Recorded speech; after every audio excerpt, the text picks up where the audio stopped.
Saudara Wakil Ketua Umum Partai Gelora Fahri Hamzah mencuit kabar menteri-menteri dari partai politik pendukung Capres nomor urut 1 Anies Baswedan akan mundur dari kabinet. Kabar menteri-menteri asal partai pendukung Anies Baswedan akan mundur dari kabinet dicuitkan Fahri Hamzah di akun X miliknya. Dari 3 partai pendukung pasangan Capres dan Cawapres nomor urut 1, 2 partai yakni Nasdem dan PKB punya 3 kader yang saat ini masih menjabat menteri di kabinet Presiden Jokowi.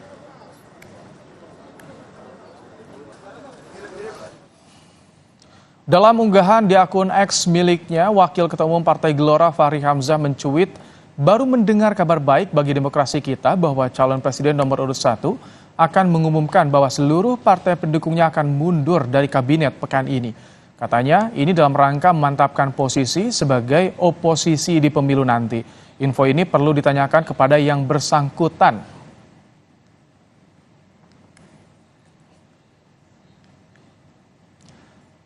Menanggapi cuitan politisi Partai Gelora Fahri Hamzah yang menyebut kabar menteri-menteri dari partai pendukungnya akan mundur dari kabinet Capres nomor urut 1 Anies Baswedan, justru balik minta hal itu ditanyakan langsung ke Fahri.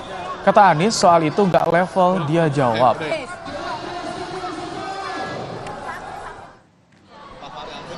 Kenapa dua menteri dari partai PKB dan Nasdem itu mundur untuk memantapkan posisi? Ini maksudnya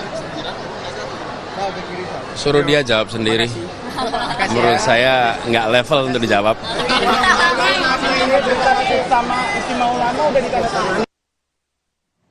Sebelumnya, Capres nomor urut 1 Anies Baswedan sempat berdebat dengan Capres nomor urut 2 Prabowo Subianto soal oposisi dalam debat perdana Pilpres. Anies menyebut oposisi saat ini sangat minim dan menyindir Prabowo tidak tahan menjadi oposisi. Prabowo merespons dengan mengatakan kalau demokrasi tidak berjalan, tidak mungkin Anies jadi gubernur. Karena saat Pilgub, Anies diusung Gerindra yang menjadi oposisi. Maka selalu ada pandangan perspektif berbeda yang membuat masyarakat bisa menilai. Karena itu oposisi itu penting dan sama-sama terhormat. Sayangnya tidak semua orang tahan untuk berada menjadi oposisi. Oke? Seperti sampaikan Pak Prabowo tidak tahan untuk menjadi oposisi. Apa yang terjadi? Beliau sendiri menyampaikan bahwa tidak berada dalam kekuasaan membuat tidak bisa berbisnis, tidak bisa berusaha. Karena itu harus berada dalam kekuasaan. Kekuasaan lebih dari soal bisnis, kekuasaan lebih dari soal uang. Mas Anies,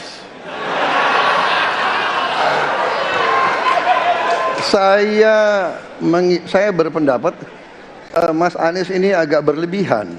Mas Anies mengeluh tentang demokrasi ini dan itu dan ini. Mas Anies dipilih jadi gubernur DKI menghadapi pemerintah yang berkuasa.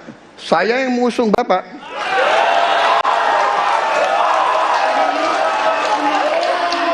Kalau demokrasi kita tidak berjalan, tidak mungkin Anda jadi gubernur.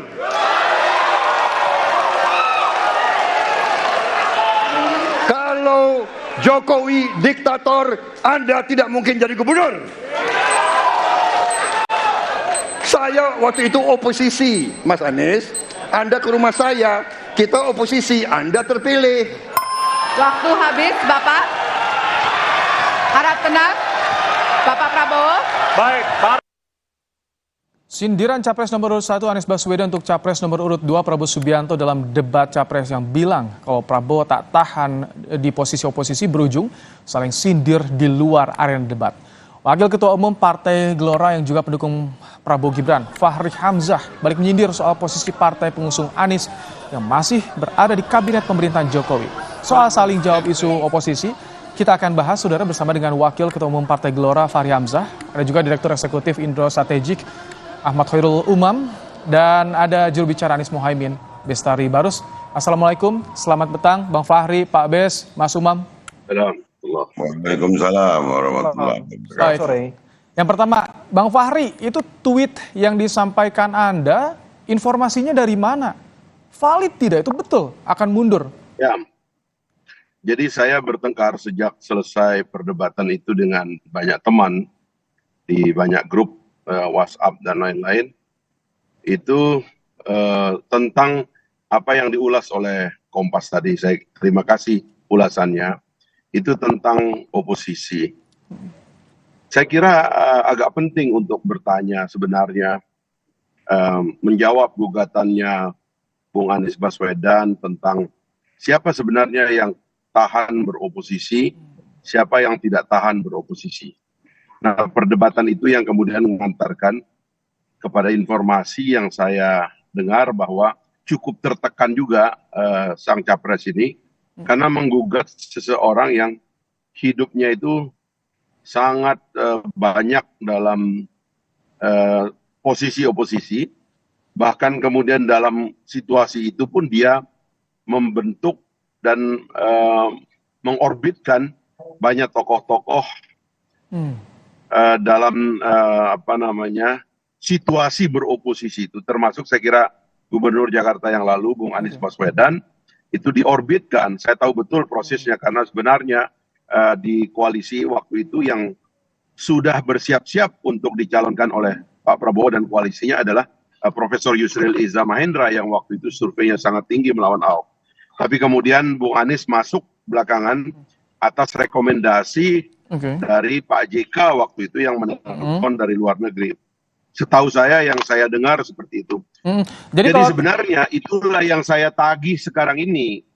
Kalau ada keseriusan menjadi oposisi, mari betul-betul kita tegakkan etika bahwa kalau Anda memang menggugat Pak Prabowo seolah-olah rekonsiliasi 2019 sebagai sebuah gagasan yang luar biasa, yang ideal itu sebagai tindakan tidak tahan oposisi, maka sekarang buktikanlah dengan diri Anda sendiri yang tidak pernah punya record yang baik dalam oposisi untuk sekarang mengambil sikap oposisi dengan cara mengajak partai-partainya dan mendengar ini semua.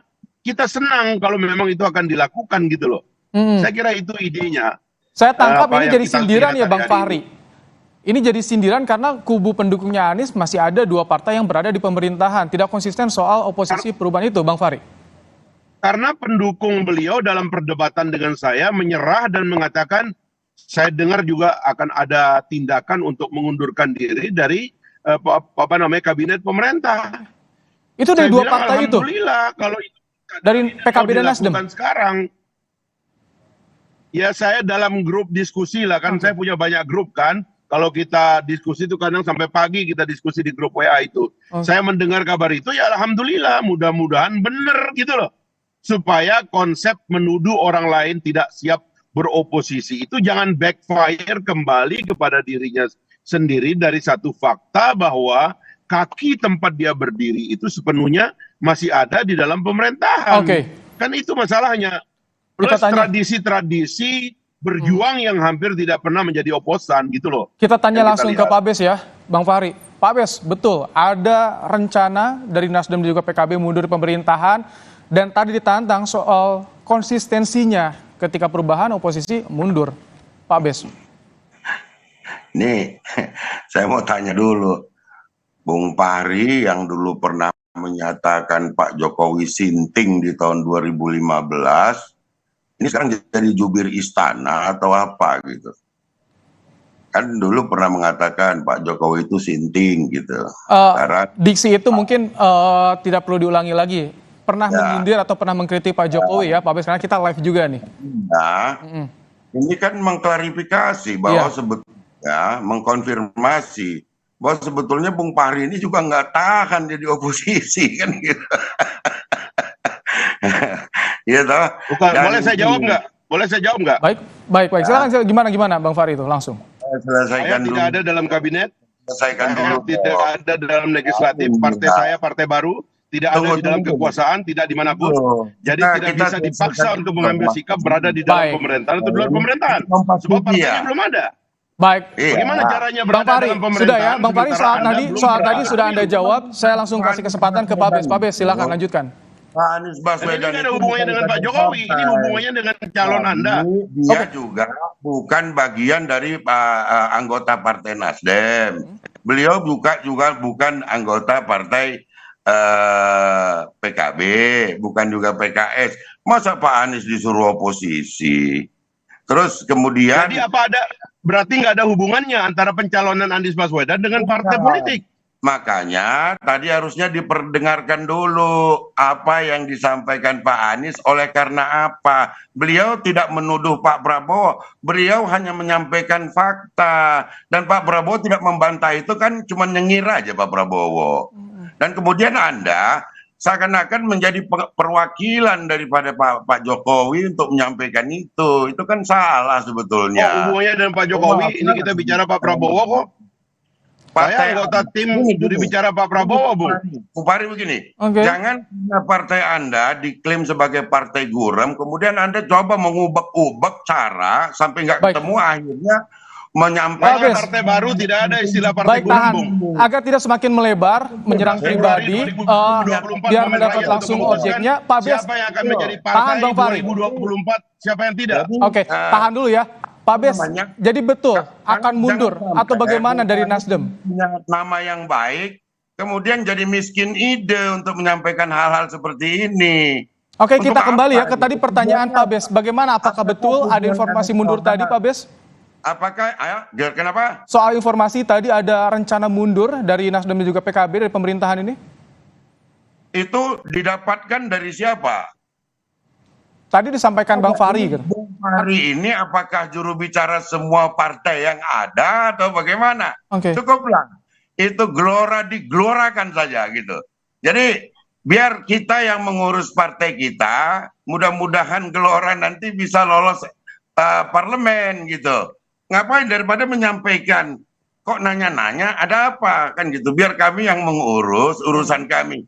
Ya kalau cuma melempar-lempar isu siapa yang nggak bisa gitu. Makanya Pak Anies tadi bilang kan, wah itu nggak pantas untuk ditanggapi. Tapi mengingat Bung Fahri ini adalah politisi senior, wajar-wajar juga lah.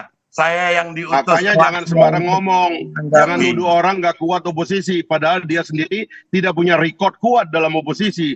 2013 masuk kabinet, masuk konvensi Pak SBY, kalah. 2014 masuk ke tim sukses Pak Jokowi, tim jubir, kalah, menang, berkuasa lagi. 2017 setelah 2016 dipecat Pak Jokowi, masuk ke dalam kabinet Pak Prabowo, menyingkirkan kandidat yang sudah ada jadi gubernur DKI, berkuasa lagi.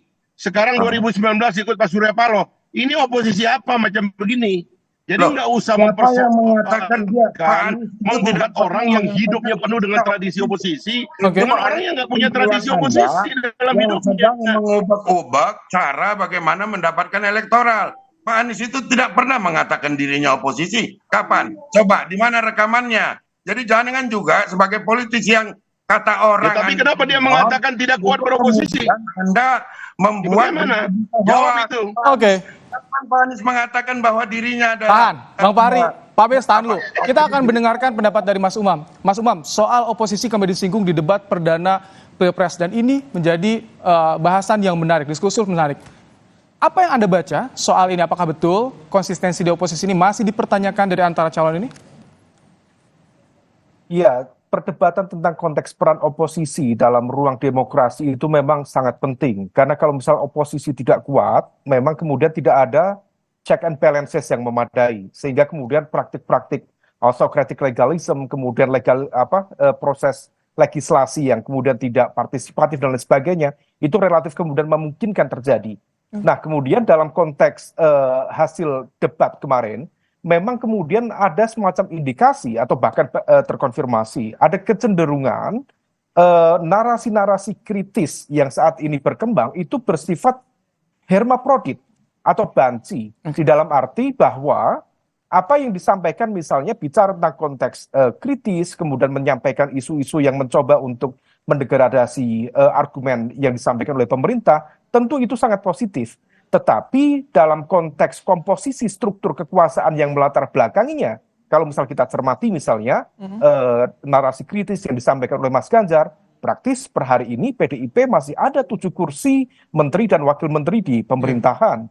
Kemudian Mas Anies juga sama, tentu asesmen demokrasi yang disampaikan oleh Mas Anies sangat confirm, justified, sesuai dengan apa yang disampaikan oleh Transparency International, Economic Intelligence Unit. Tetapi fakta per hari ini, memang Nasdem masih berada di pemerintahan. PKB masih berada di pemerintahan. Nah, itu. Nah, inilah yang kemudian saya sampaikan tadi, terminologi hermaprodit opposition, oposisi yang banci. Nah, oleh karena itu sebenarnya yang disampaikan oleh Bang Fahri itu adalah satu konteks sentilan sebagai sebuah bahan refleksi. Apakah kemudian memungkinkan kalau misal narasi kritis itu dibangun dalam sebuah kerangka berpolitik yang genuin. Kalau misal memang ingin menyampaikan sebuah narasi yang sifatnya mendelegitimasi berbeda, tentu posisinya dikelirkan saja.